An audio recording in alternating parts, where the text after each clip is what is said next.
Hello, my name is Russell Myers. Welcome to Issues Unite. So, the BRICS Summit has now begun in Johannesburg, South Africa. And pardon me if I keep my glasses on. Nah. Okay. It's just going to be nothing but reflections here. Um, so, there are an expected 45 nations that are expected to be represented at this BRICS summit. Um, Russian President Vladimir Putin will not be there physically. He is going to attend electronically. I do believe that Russian Foreign Minister Sergei Lavrov is going to be there physically. Um, anyway, so uh, a lot of people, all the talk about this is that there's going to be the discussion of a BRICS currency uh, being discussed at this summit. I've said before, I do not expect an actual BRICS currency to come out of this particular meeting, but the planning for this, the discussion on this, uh, how this could be implemented is going to be discussed. It is interesting that I have heard other economists saying the same thing that I had to say about India being basically a Trojan horse within BRICS, that India has agreed to allow the United States to build a naval base in India, and they didn't point out what I pointed out, that uh, India, Modi, has expressed a dedication to the rules based order. Again, who writes those rules? These rules are not written. International law is written. Yeah, there is no rules based order. This is an amorphous thing. A lot of people are saying that this is intended to destroy the dollar. If you listen to interviews with the attendees, that is not the case. They're not interested in destroying the dollar, which would do tremendous damage to international trade in general. But they have stated, in some cases, that it would be beneficial to weaken the hold the dollar has over their countries, and even in some cases, and I've heard an economist point this out, that a weakened dollar would be beneficial to these countries. Um, just using arbitrary numbers and countries for an example. Let's say it takes 100 Chinese yuan renminbi to buy one US dollar. Uh, and then the dollar increases in value against the yuan so that it takes 120 yuan to buy $1. Well, any debt that China has to the United States, which actually, like I said, this is an example because um, we owe China; they don't owe us. But as an example, all right. So now it costs them more money, uh, to pay off that debt. Whereas if the dollar weakens and it now only takes 80 yuan to buy $1, then it is easier for them to pay off that debt. Now, ironically, this is beneficial to the United States because now China is better able to afford to import goods from the United States, which increases trade volume, which increases manufacturing, exports. So Now, it would cause inflation in the United States, but if you're increasing the number of jobs and increasing wages in the United States, it's a complex thing. That's not something I'm going to go into tremendously here, but you understand, it has a benefit on each side in this way. Now, we'll always hear about how a strong dollar is good because that means that it is less expensive to buy imported goods from other countries. But the more you import, the less you're manufacturing. The higher the value of the dollar against other currencies, as I just explained, then exports go down. Manufacturing goes down because other countries cannot afford to buy American goods as much. If it takes 120 yuan to buy $1, then the dollar has gone up by 20%. Well, chances are that American exports to that country decrease by 20%. It doesn't mean that that these other countries are going to be spending more and putting themselves further into debt. So the goal of the BRICS alliance is to increase trade in local currencies, to do direct trade in their local currencies and bypass having to exchange their currency for dollars, which before they can actually buy goods from another country, in which those transactions cost money for those currency exchanges. So it may be only a fraction of a cent, but when you're talking about billions and trillions of any given currency in a trade, then you're talking considerable amounts of money. And this artificially props up the value of the dollar because there's trade between two countries going on, which the United States actually has no part in that trade, and yet the dollar is benefiting from that trade, and it increases the value of the dollar. It is not an accident that this meeting, this summit is happening at this time with the interest rate, the United States interest rate increasing, which increases the cost of debt for these other countries. If they hold debt, that means that interest for those countries on any debt goes up, and especially any new debt that they take on that is in dollars. It increases our own debt, but that's the goal actually, to slow down demand, but it's not working. That's not going to work, honestly.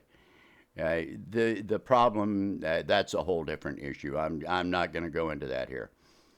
So if they are able to trade with one another directly in their own currency, what this does is increase the value of their native currencies. So even if the dollar does not fall necessarily,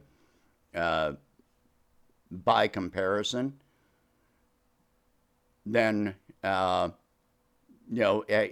the value of their currency increases, again, it happens the same way. A dollar may still be a dollar domestically, but if it takes 80 yuan to buy $1, then you've increased the value of the yuan, period. And they are able to import more, and the value of their currency is higher against other currencies as well. So this is all what they are trying to achieve. It does not mean, being a part of the BRICS alliance does not mean that these countries are not going to trade with the United States, not going to trade with Europe, not going to trade in dollars at all. In some cases, like Russia, yeah, that's going to happen. But they can trade with each other in their native currencies and also trade with the United States in dollars, trade with Europe in euros. And honestly, this is how, that's the way things really should work anyway. There's always these claims that having a reserve currency balances things out, and I agree that there should be a currency as a benchmark to say that this is worth this. It's just a very complex system where you're measuring one against another all over with hundreds of currencies. It makes it very difficult to establish a base value for trade. But we're in a time where that complexity is not such a difficulty as it used to be. And then you have the BRICS New Development Bank, which is growing in assets and investments. You got China with the Belt and Road Initiative, countries that are investing in one another. So this is a benefit to all of these countries that are involved, and they want to be part of this. Well, I lost my train of thought. Just a moment. Other part of BRICS is respect for sovereignty, whereas the United States, IMF, World Bank, they issue debt, and it comes with all these stipulations, requirements, political requirements, such as respect for gay rights and transgender rights, which, yes, I'm very much in favor of, but you cannot force it on other countries through debt. If you try and enforce it, if you try and do that, what you do is wind up increasing animosity toward marginalized groups so that they become even more victimized.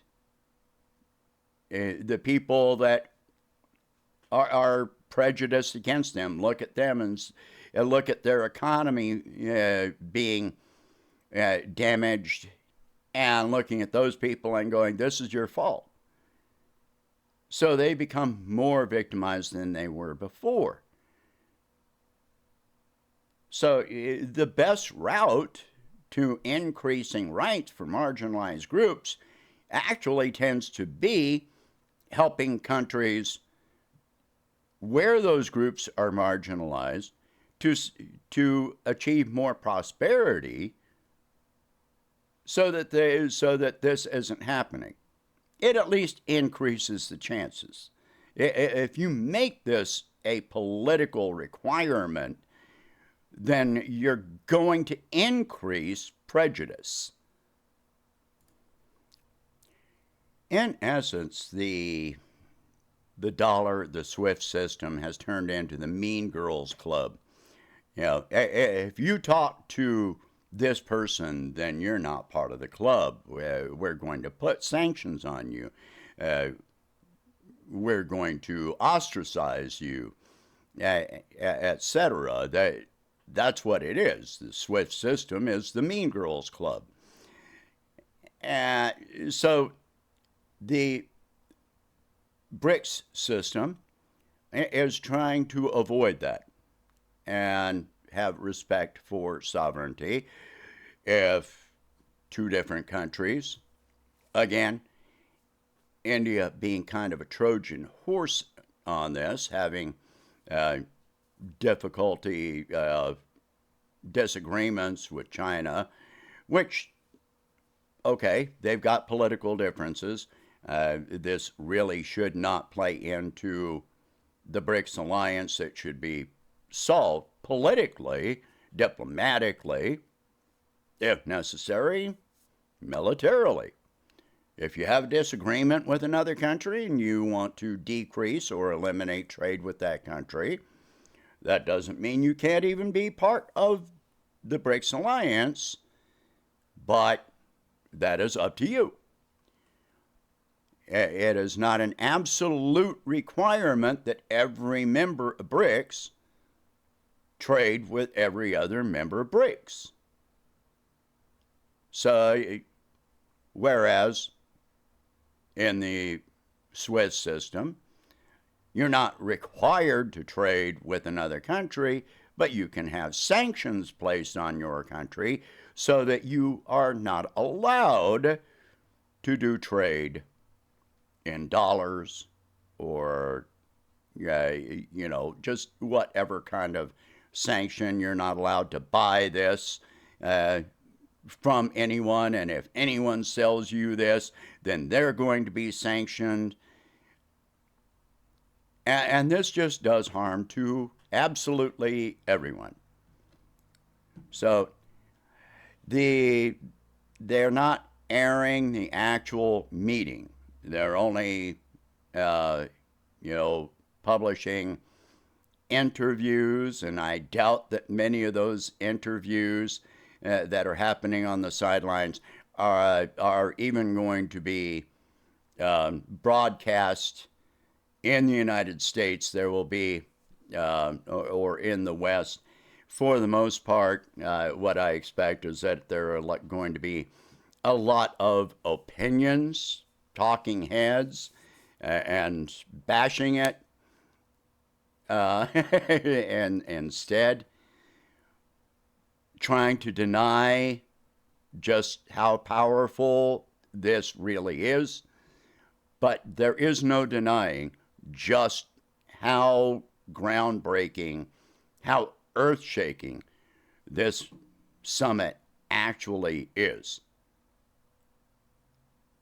So I expect that at the end of the meeting, there will be a joint communique or statement that is released, and I will talk about that after it happens.